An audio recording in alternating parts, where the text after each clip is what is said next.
So hi, get dressed with me going to Ayala Malls.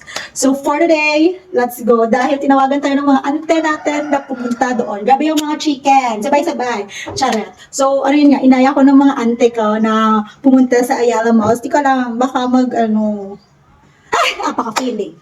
So let's get dressed with me. Bilisan na natin dahil naghihintay na sila. Sobrang so it's so very hot here in the Philippines, specifically here in Bacolod. Di ko lang sa ibang parte ng Pilipinas, pero sobrang init. So ito pala yung pants ko. I decided to wear pants today. Pero hindi naman ako naka-pants. So, ang low-rise pants ko yung gagamitin ko for today. So, parati ko na naman ito ginagamit. Bigyan nyo nga ako ng iba pang low-rise dyan.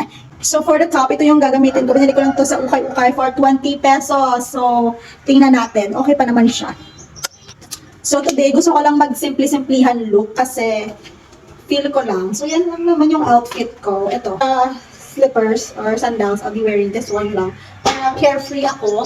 And binaro ko lang sa tita ko. Kaya, Tita Mara, thank you so much for letting me borrow your things. And also, this is for my bag. And I'll just wear, what do I have here? This one. The shades of gray. Ay, charot. So, I'll wear a shades and I'll wear a cap maybe. So, ito. Kulang naman talaga yung outfit ng babaeng ito for today. So, yes. I think simple lang tayo for today and parang carefree lang. And parang, grabe naman yan. Pero ito lang yung outfit ko for today. And see you at Ayala Malls sa Sobrang feeling. So, yun lang. Bye!